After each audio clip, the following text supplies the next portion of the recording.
Hi guys! Hi guys! This is Gisela channel and welcome back! So for today's video guys, nandito tayo sa store and update tayo. 2 days na tayo sa ulan na si Inday. Super typhoon na si Inday guys, no? So sa ngayon, tumila yung ulan. Tapos, pero sobrang madilim dahil wala kaming ilaw, wala kuryente ngayon guys. Tingnan nyo. O, diba? Walang kuryente sa ngayon dahil nga sa bagyong Inday. Kasi naman guys ay siguro nagtutumbahan yung ibang mga ano. Buti na lang dito guys. May hangin din pero konti lang siya. At saka pero pag humangin sobrang malakas. Ayan, tumbahan din yung mga kakahoyan dito. So dito sa atin medyo walang kahoy na matutumba dahil medyo kalbo tayo guys, no? So, ayan. Pero sobrang baha. So, ngayon, kung makikita nyo, sobrang dilim. O, diba? Madilim talaga dito sa ating store. Ayan. Dahil nga ayan na, brown out. Blackout dito, guys. Ayan. So, mega love shout out. Ayan. Keep safe ang lahat po dito sa Pilipinas. Ayan. Teams Buena Family, thank you so much na marami. And guys, huwag nyong kalimutang mag-comment dahil kailangan ko yan para sa aking play. Yes, playback. Gagawa tayo ng playlist. Ayan, thank you so much. And lalabas tayo guys. Ipakita ko sa inyo sobrang ulan. Nang tagpila. Tapos na nalagman nito. Hindi. So, bumili tayo ng mani guys. 10. Ayan. Sandag na siya, may balat siya guys, no. Sampo dito sa atin. Buti pa nga sa ngayon guys ay makabili pa tayo nito. O, diba? So, medyo umulan. Check natin sa labas guys, no. Ayan, take a look guys, sobra basang-basa ang ulan. Basang-basa guys, no. Ayan. So, kahapon sobrang ulan talaga. So ngayon buti-buti na lang ay dahil na tumila na siya guys. Ayan, signal number 1 tayo dito sa Negros. Kaya buti-buti lang. And baha na siya guys, sobra sa mga daanan natin. Kahapon sobrang baha dito guys. Dahil nga tuloy-tuloy yung ulan.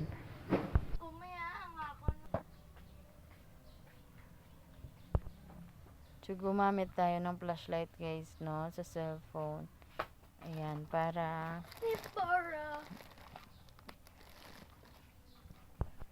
ayan na guys, sobrang dilim, kaya ayun. So hindi tayo makagawa. Ayan, umulan na sa labas guys, no, kita nyo ba? Hindi masyadong makita, pero umulan na guys. Nadidinig nyo ba? So umulan. So ngayon, mag-repack tayo guys, kaya gamit tayo ng flashlight ng cellphone. Yes guys. And mag-repack tayo ng asukal. So kahit madilim, ayan, laban lang guys.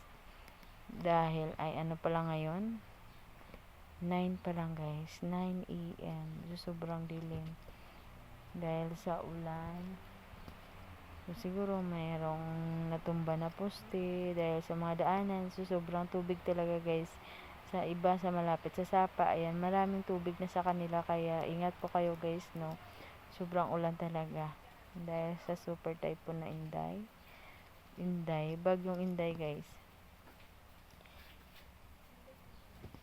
Kaya nahirapan tayo mag-open, no. Check natin guys. Iba guys, mabilisan lang yung pag-open.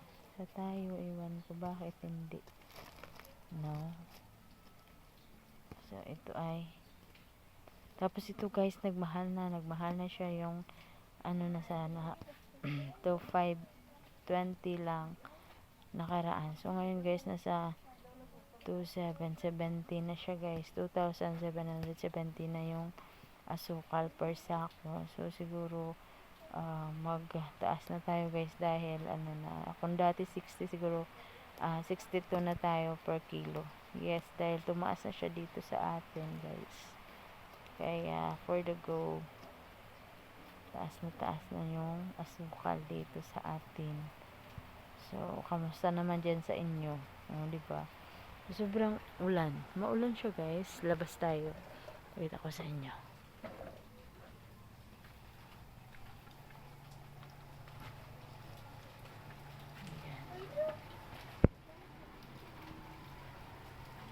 Ano ba? Hindi masyado. Sobrang dilim, di ba? Balik tayo, guys. Sobrang dilim, no? Dito na lang tayo focus muna para isang plastar lang ng asukal. So, kahit madilim, importante makita lang yung ating weighing scale, timbangan. I-fix natin yung ating lalagyan. Dahil kung ito ay tabingi, so iba yung pagkakilo. Kailangan ano siya, huwag siyang gagalaw. Yes, and tama-tama yung kanyang paglagay natin ng 0. Dapat to yung kanyang arrow na sa 0. Ganon. Yes, hindi dito, guys, kundi dito. Pag ilagay nyo dito, gagawa lang siya ng 3/4. Tapos tayo ang pag ilagay nyo dito, tapos dito siya. So, lugi tayo nyan dahil 1/4 na yung ano natin, naambag. Kaya yan yung tamang paglagay ng ating timbangan, nasa 0 para umabot siya dito ng 1. So tamang sukat na talaga sa pagtimbang. Okay, so ayan na, guys, buksan na natin dahil mag-umpisa na tayo. So pag hindi ka marunong at magkamali ka nito, guys, ito ay hindi na siya ganito. Ayan, makikita nyo, ganito na siya. Ayan, yung red na kilo yung ating kukunin. Tapos naiwan yung white. Yan, sa kabila siyang white, guys, andito. Ayan, makikita nyo ba? Yan. Pag hindi ka marunong nito, yan, hindi siya maiiwan. So ang ginagawa ko, guys, minsan pag hindi ako naka-jackpot, nagawa ko nito ay gunting na lang lahat. So, diba? Red and white yung kasama, kaya, ayan. So, ayan. Red and white na siya. Hilo 20. Ito yung ginagamit yung pang tali. Ganon. So, yung asukal natin ngayon, guys, ay brand niya ay Hawaiian. So, ganyan yung ano niya, brown sugar. Medyo pinong-pino siya, guys. Sobrang pino. Tapos, ayan, ibenta natin to ng hindi na tag 60. Dahil to 70 na yung sako. Hindi tayo kasi nagtanong, guys. So, meron naman siguro mura, pero ito yung nabigay sa atin. Kaya for the go na lang tayo, guys, no? Kaya, gayon. Kailangan. So, ito, guys, ginaganyan ko pa dahil medyo matigas. Siguro sa biyahe or sa patong-patong sa transportation. So, ito, ginaganyan ko pa lang, guys, para medyo, ang iba kasi, guys, nito, meron naman may matitigas. Kaya nito, guys, iba, kita nyo ba? So, separate na lang natin ito. Merong matitigas. Iwan ko ba bakit may ganito. May babasa siguro. Iwan ko lang. So, ganyan siya, guys. Merong mga bilog-bilog. Kaya, ayun. Siguro sa sobrang stocking. Hindi ko alam. Pero ganon. So, hindi maiwasan, guys. Ay, mga pag ganito pa sila, Yes, ano yan? Parang halo din. So, medyo linis-linis din pag may time. So, hindi naman lahat, guys. Medyo meron ding malinis yung iba.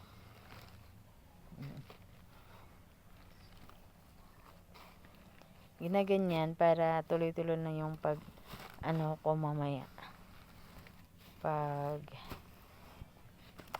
gawa. tuloy-tuloy na dahil wala na tayong makakapa na mga bilog. Yes, ganyan siya guys. Pag okay na siya, ganun, tuloy na natin sa putos. Yan. So, ganun pa din, 4x12, 6x12 na makapal, at saka 5x10 na makapal din. So, yung ginamit natin na brand ay ito, Sabaco. Minsan Shell, ngayon Sabaco. 6x12 to guys, no? Oo. The number 1. Affordable price and quality pa siya. Nakalagay siya guys, no? Nakita nyo. Affordable. So, affordable naman din. Mahal na siya ngayon. Meron ding mura guys. Kaso, hindi siya, guys. Hindi siya kaganda yung quality. Kaya, ito na lang. Kahit mahal na siya ngayon. So, okay na din, no? Diba? Kahit mahal na. So, ito guys, pakita ko sa inyo. Itong, parang asukal na siya, diba? Tingnan nyo. Asukal siya guys. Pero medyo, parang iodized salt. Pero iodized salt. Parang iodized salt. Kaya kadalasan, nagsasabi na asin. So, hindi siya asin guys. Asukal na puti. Parang iodized salt. Ayan, lagi itong kinukuha na customer. Kala nila, asin na iodized salt. Iodized salt.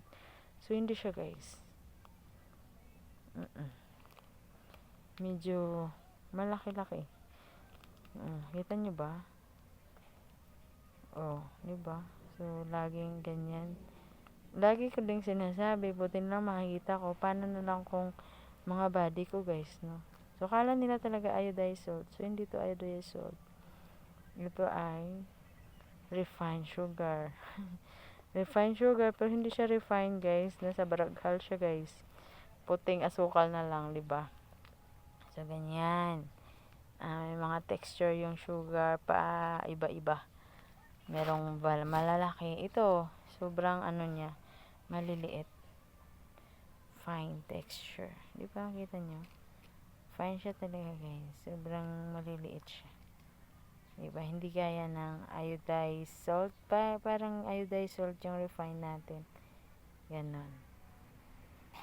So, pwede na natin lagay ito sa ating plastic. Ito lang yung gagamitin natin, yung 6x12.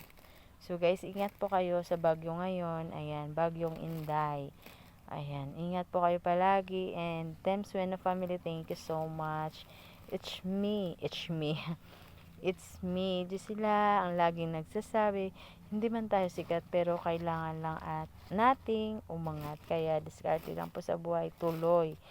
Yan. Kaya, itaas ang kamay sa mga discarding nanay. Diba? Dahil dahil may anak tayong umaasa sa atin everyday.